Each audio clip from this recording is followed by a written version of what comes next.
Well, hello everybody. Let's talk about some randomized experimentation. This is the type of experimentation that we always strive for in the field, but aren't often able to achieve, and hence the reason that there's such a focus in this class on quasi-experimentation, primarily because this stuff is rare. I mean, it happens, but it's very rare. So let's, at least in the applied literature, it happens quite a bit when we're thinking about doing, like laboratory type experiments and things like that. But it's more difficult to pull off, and it takes quite a bit of effort, and it takes a lot of time, and that's one of the problems that we have. And then also you have the decreased generalizability, simply because of the fact that it's done in a lab and not necessarily done in the field.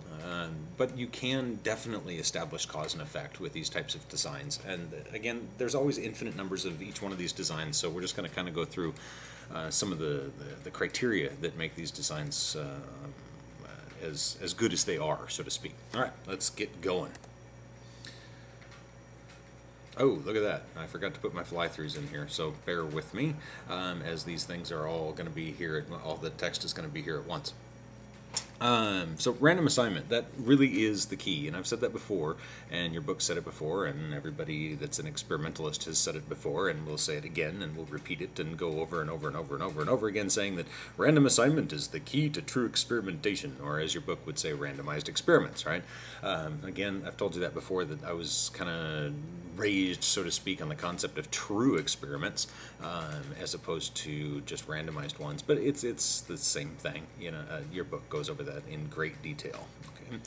So random assignment is what gives you the ability to really establish these high quality experiments, and it does that because it simply minimizes threats to internal validity. It controls for a vast majority of them. Now, it does not control for the external validity, threats to external validity or construct validity or those types of things, but it definitely controls internal, and that's important in a true experimental setting because we're really most worried about internal validity when we're doing true experiments. And that's simply because we want to be able to detect cause and effect. We want to be able to see if something, if a particular variable is causing some particular effect. So we want to see if that IV actually has a real effect on the DV. And we don't want to have to use statistics to rule out things and make educated guesses. We want to be able to know for sure and draw causal inference as the result of our experiment. Right? What this does, when we look at it at a functional level, it really assumes that groups are equal, and the randomization is what gives you that assumption, right? So when you do a random assignment to an experimental group and a control group, what you're really saying is that every person and every one of those different experiences that people have that they bring to the table, they all have an equal chance of being distributed across both groups. And if your sample sizes are large enough, that tends to be the case. And when you do have those, all those individual differences equalized across those various experimental conditions, what that's going to do is it's going to mean that any changes that are caused on an individual level by threats to validity are going to happen in both groups. And if that happens in both groups, that's not a problem. It really becomes a problem when a threat happens in one group and not in another. So those chances that the threat to validity is actually going to affect the results are balanced, right? It's balanced across both groups. And if that's the case, then your groups are going to continue to be equal. However, as we've talked about before, and as we've looked at with the central limit theorem and all those types of things, this is a very long-term process. One study is not going to establish for fact, for sure that this particular variable had an effect. Why? Because there's pretty much no way to get a large enough sample. I mean, it can be done, but it's going to cost millions and millions of dollars. You're going to have to be sampling people from all across the country or the region or whatever you're doing, and it's going to be extremely difficult to pull that type of stuff off. So we really rely on experimentation, and there's some good stories in your book about regression toward the mean and Sir Francis Galton and those types of things, and they're really good to review those because it is true, and we need to take any experiment with caution, and we need to be skeptical, and we've talked about skepticism in science, and even with a true experiment, you need to be skeptical because you might get basically a spurious result. It may be that you happen to grab some people that are sensitive to this particular variable, and the next time you grab another batch of folks, they might not be. So when you look at long-term, when you look at a field and you look at the long-term results, you're looking at the results of 20, 30, 50 studies or something like that, and that starts to give you the picture of what's happening in the field. And we rely on meta-analytic studies to do this, where the meta-analytic studies are ones that review entire fields, right? So if you want to, let's say, look up the effects of domestic violence treatment programs or something like that, you would look at the meta-analytic studies and see what as a whole has been working or what hasn't been working as a whole. And it looks at all those studies together rather than just one study at a time. So it's a little easier to get a feel for the field, so to speak. Right? So that long-term process is really the key to any experimentation in science in general. And when you're doing that long-term process with random assignment, then you get some really, really quality results. All right. So what is randomly assigned, right? So, well, there's several levels here. Right off the bat, it's straightforward, the participant, or as your book talks about, the unit. And your book talks about the unit because we don't have to randomly assign individuals, right? We could randomly assign classrooms or schools or school districts. There are, especially in school psych, you're not necessarily going to be able to do a reading intervention comparison with half of the kids in one classroom and compare them to the other half of the kids in the same classroom. It's just unfeasible, and good luck getting a teacher to do that for you anyway, because they're already working their bums off, and now you're asking them to do something that's way above and beyond what they're typically expected to do, and they would have to split their reading sessions into different times and then figure out some way to manage the kids and have one half doing one thing while the other half's doing something else. It would be really challenging. So oftentimes we just use classrooms. We say, okay, this fourth grade class gets this treatment, and this fourth grade class gets this, another treatment, or gets the standard treatment, and that's close enough. It's not bad. You're randomly assigning the classroom. Is it true random assignment? No, not really. Why? Because there's a reason why those kids are in that particular class. And it may be less of an issue at the elementary level, but at the university level, when we compare a classroom technique to another classroom technique, then you really run into basically violating the logic of randomization, simply because people choose those classes for a reason, either the time they're offered or the quarter they're offered or something like that. So you really don't have equal groups. Less of an issue if you're working with, say, second graders or third graders or something like that, because usually the kids aren't the ones choosing what time they go to, or what classroom they go into. So schools, you can start to see the problems here that are going to develop. If we randomly assign entire schools and compare them to another one, well, now you've really got issues with making sure that your groups are the same, because one school is likely going to be dramatically different than another school, at least in terms of geographic location. That's at the most simple level, but also at the, say, maybe a socioeconomic level, or an ethnic distribution level. And there's all sorts of things that are going to be different between them. It's still some type of random assignment, and it's better than nothing. It's bordering on a quasi-experiment, though, because you functionally have unequal groups. But at least you're doing something. School districts, as you can see here, the problems are going to get bigger and bigger as you go. One district is definitely going to be dramatically different than another district. So that's really the problem with these higher order levels of random assignment. So when it was originally done, and when we originally talk about random assignment, we really do think about the individual, and randomly, you get your sample and then you randomly assign half of those individuals to a treatment condition and another one, and the other half to the experiment or the control condition. So, but you can kind of do anything you want, really. It does weaken a little bit of at least the external validity and sometimes the internal validity when you do that higher order randomization. Tons of different design types. I'm just going to kind of zip through a couple of these, and later we're going to talk about how you analyze some of these, and I've made sure that the terminology matches up here, so to make it easier to understand how all the statistics connect with the design types. So the first one is a simple randomized design, right? It's often called a one-way design or a random experiment. There's a bunch of names for these things. So I tend to do with a one-way. That's my term that I use for that. That's the one that I prefer. But no other reason other than that's just what sticks in my head, and it's 6 letters versus 17 letters or something like that.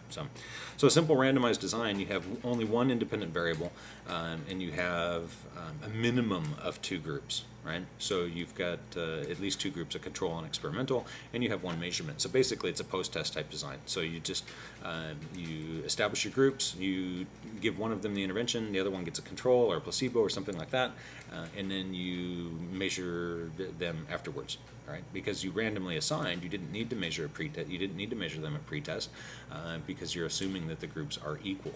Right? And that's the beauty of that random assignment, is you don't need to do that pretest ahead of time because the groups, by definition, are going to be equal if they're truly randomly assigned. Right? You can start to tweak these things in all sorts of ways. The first tweak that probably isn't listed on here is that you could have 3 groups or 4 groups or 5 groups. Imagine some type of intervention that has multiple levels to it, right? Let's think about a reading intervention that may have maybe some peer-assisted reading, like a PALS program or something like that. And we could say, okay, we could do 2 hours of PALS a week or 4 hours of PALS a week and compare both of those, so 2 hours, 4 hours to 0 hours of PALS, just regular education, right? Regular reading instruction. And now you've got 3 groups. Okay, that's still a simple randomized design, still a one-way design. It's not a two-way, it's not anything else. It's just, it has multiple levels, and you start to analyze that. And later on we'll hear about, or you'll hear about, how to analyze those things with ANOVAs and how you make those particular comparisons. But the really basic randomized design with just 2 groups, that's where you would use your t-tests. And again, you'll hear about t-tests, I think that's in the next lecture. And again, if you have more than 2 groups, then you're going to jump into those ANOVAs, right? So we could also do a randomized comparison of 2 treatments, which is just a modification of what I just said. But here we have 2 independent variables and 2 groups total, so you really basically just drop a control group. You're just looking at, and that's fine. You know, there's no problem with that because you do have a comparison group still.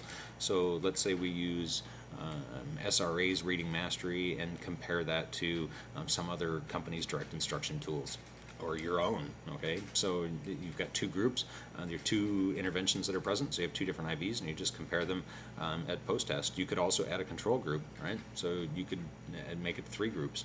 So it's the same type of thing. You're just adding different levels of independent variables. Pre-test, post-test randomized design really starts to get some interesting information out of this. This is really called a mixed design, and I'm not sure if your book really talks about it that way, but this is where you're actually doing between groups research. So you've got the between groups, you've got the IV and the independent variable and the control group comparison, but you also have a time 1, time 2 comparison. So that's a within groups analysis as well. So these are really cool. These are probably some of the most popular designs you're going to run into because they allow you to double check that your groups are equal at pretest, and they allow you to also see how groups change over time and see if those rates of change, right? So the control group may be increasing, but the experimental group may increase faster. And there may be no difference at pretest, but there's a dramatic difference at post-test. So you get a lot of information that you can get out of these. Analysis, as you can imagine, is quite complex here. You've got pre to post comparisons for both groups. You also have pretest comparisons for both groups, and post-test comparisons for both groups.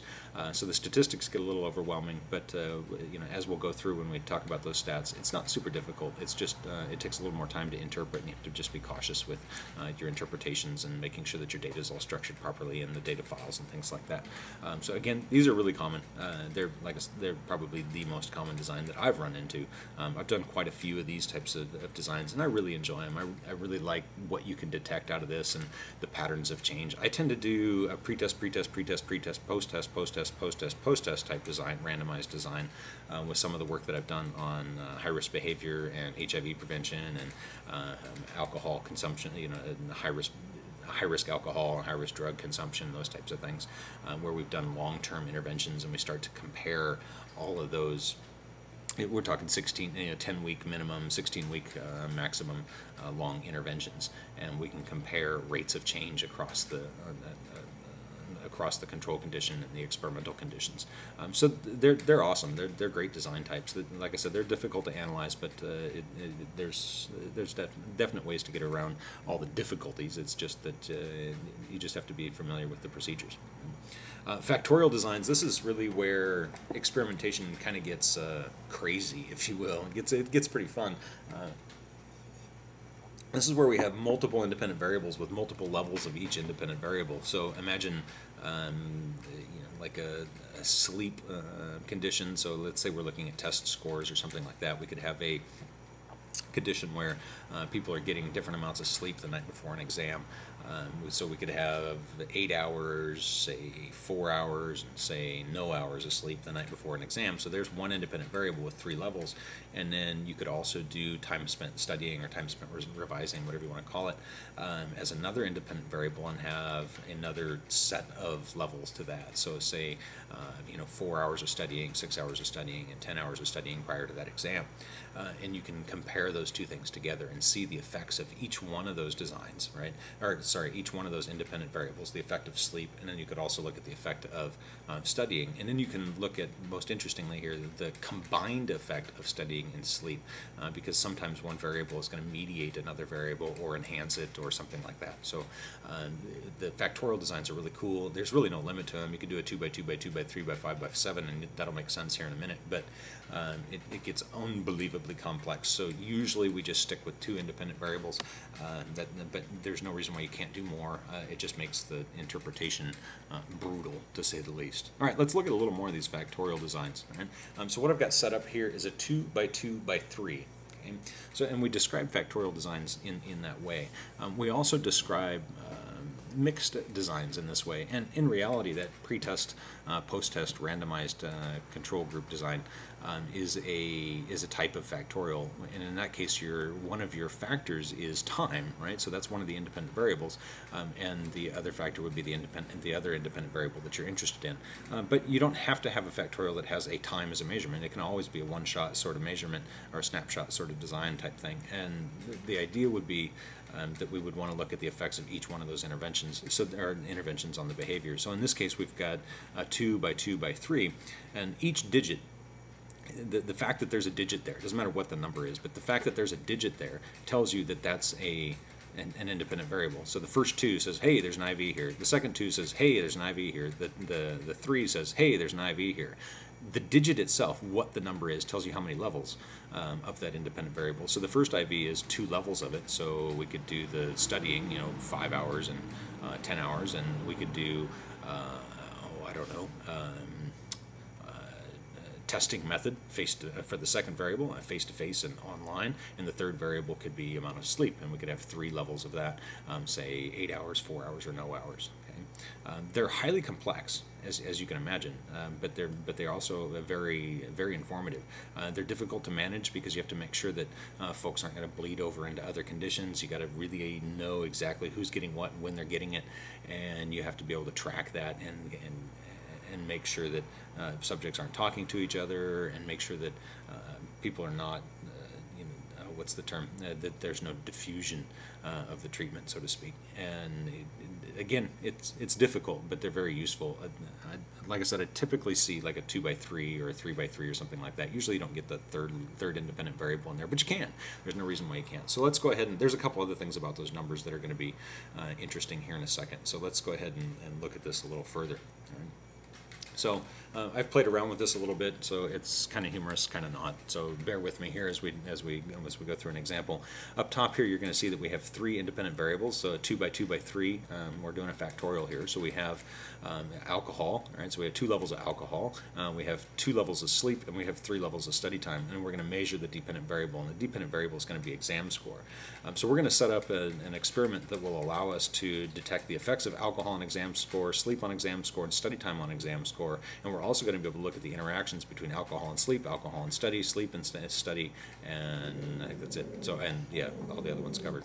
And there's my puppy in the background giving some attention to somebody who's walking by. So, it's okay, Pixel. They're across the street. Don't worry. Yeah, it's all right. She's going to keep talking, so bear with us here. It's with me here as Pixel decides to make noises for folks. Here we go. So let's look at this. And what you're about to see is the experimental tree. Oops, I kind of buggered that one up a little bit. So this is an experimental tree, and I like to draw these things because it helps me understand where my subjects are going to go, what they're going to do, and it helps me be able to interpret the results and be able to just read about it, right? So we've got our sample, and of course you would have gotten that sample from a population, but my screen's only so big. And then the RA stands for random assignment. So we're going to randomly assign into one of two conditions, and that's the control and experimental condition for alcohol, right? And then we're going to randomly assign again into two more conditions. So we're going to take that control group from alcohol and split them into two, and that's going to be your control and experimental for sleep. And then you're also going to take the experimental group from alcohol and split them into two, which is the control experimental group for sleep, right? So then we're going to split them into three groups each and break them into the study times, control experimental 1 and experimental 2, and we're going to do that over and over again, and you get the idea, right? So there's a lot of different things out here that we're going to have to pay attention to. Now the beauty of this is I'm going to try and talk about this in a coherent way. It gets a little bit confusing, but so bear with me and pause if you need to. Now, if we want to know the effects of just alcohol, basically we're just going to take all of those 6 groups that are right here, right? So there's 1, 2, 3, 4, 5, 6. We're going to take those 6 groups and combine them as to one group. So we're going to take all their scores and just put them into one group and say, okay, that's our alcohol control condition. Okay? And then we're going to take these 6 groups here, the second set, 1, 2, 3, 4, 5, 6, and collapse them together, and that's our experimental group for alcohol. And that's how we look at the effects of just alcohol. Now we're ignoring the effects of sleep and the effects of study time. Later we're going to call that a main effect of alcohol. So when you get to that lecture, it may be useful to pull this one up and look at this experimental tree to see how those main effects work. Right? The same thing goes for sleep. Right? It gets a little harder to see, but I'll walk you through it. So with the sleep variables, basically we're going to take all these 3 that were in control here and all these 3 that were in control here, right? Because that's our control condition for sleep, and we're going to combine those 6, right? And we're going to take the experimental conditions, these 3 and these 3, and combine all them, and that would give us our comparison for the sleep variable. Study time is the same type of thing, right? If we want to compare the effects of the studying behavior on exam score, we would take all the controls and group them together, take experimental 1s and group them together, and take experimental 2s and group them together, and make all of our comparisons. Right? We can also make comparisons across each one of these categories, right? So the control of study time under the control of sleep under the control of alcohol as compared to control experimental study time and control experimental 2 study time. So we can make all of those comparisons. And so it gets rather complex. But it can be done, and that's basically called an interaction. And we'll look at that interaction in a future lecture. The other thing I want you to notice is that 2 times 2 times 3 is 2 times 2 is 4, right? Times 3 is 12. So you end up with 1, 2, 3, 4, 5, 6, 7, 8, 9, 10, 11, 12. So you have 12 total groups here, right? So the numbers that are used to represent the factorial designs allow you to decide how many groups you have, or allow you to know how many groups you have, and that in turn influences how many subjects you're going to need, and that in turn directly relates to power. Right? And it also relates to statistical validity here, statistical conclusion validity, because as we'll talk about in the future, one of the things you'll see is that in order for an ANOVA to be most effective, we need to use at least 20 people per cell. N equals 20K. And a cell is right here, so a dependent variable measurement, right? So that's one cell. So you'll see that there's 12 cells. So 12 times 20 is 240 people. Now, you also have to realize that some people are going to drop out of these studies, so you want to finish the experiment with 240 people. So my rule of thumb is double it, because you're probably going to lose half of them. That's way conservative, by the way. You typically don't lose half, but you could. So I always recommend people to double it. So to run this study, you would need basically at least 480 people. Now, working at Eastern, there's pretty much no way I could do that without having grant money and things like that. I don't have access to 480 people. It would be laborious and time-consuming to get them unless I had some type of grant money and release money and things like that, and so I could just do pure research rather than teach. So these types of designs get very complex. They're very hard to pull off, but they're very informative if you can pull them off. All right, main effects. So this is where I kind of talked about this a little bit. So when an independent variable itself has an effect on the dependent variable, it's called a main effect. So in that last example, we had sleep, and we had alcohol level, and we had study time. Each one of those could be a main effect. So there can be a main effect for each one of the independent variables. And it really means that the IV had a real effect on the DV. Now the interaction is the power of these factorial designs, and this is when two or more independent variables combine to produce variable effects. So sure, maybe alcohol had an effect, maybe sleep had an effect, but alcohol and sleep together had a totally different effect. Imagine if you had if you ran one experiment just looking at alcohol and say, oh, okay, the more you drink, the lower your exam score, and you could do sleep, the less you sleep, the lower your exam score. And yeah, that's useful. That's great information. It's kind of what we would expect, but it's good information, and you established it experimentally. But if you did it together in a factorial design, you could then find out 1/3 piece of information that you couldn't from two designs done separately. And that would be, okay, we can detect the main effect of alcohol by itself. That's what we went through a few minutes ago. We can detect the main effect of sleep by itself. That's what we did a few minutes ago as well. And then you could also look at sleep times alcohol. So my prediction would be that the group that drank a lot and slept almost none would have dramatically different results than would be the group that drank a bunch and slept all night long. So you have that interaction sort of thing that gives you that additional information. And you can imagine that that this gets really complex to think about, because you've got, with that 2x2x3, you have an interaction between alcohol and sleep, alcohol and study time, and sleep and study time. Right? So you've got all of these interactions that you're going to have to account for, plus the three main effects. So the statistics get quite laborious. This is interaction effects. The easiest way to think of them are those drug interactions, kind of like that sleep and alcohol thing I just told you about. But another example would be just any drug that it interacts with another drug, right? So if you're taking alcohol and it says, okay, don't take this medicine if you take this, if you're drinking more than 3 drinks a day, that's because it produces some type of interaction effect, and it makes the drug, either one of them, stronger or produces a totally different effect than what either one of them does alone when you combine them. And that's what these designs allow you to detect. And by the way, that's how you would detect drug interactions as well. So there you go. Sleep combines with alcohol to produce a much bigger effect than either alone. All right, that's about it for these fully randomized designs. There's going to be more design types coming down the pike for you, but hope this made some sense, and get ready for the statistics that we're going to use to analyze all this stuff. Talk to you soon.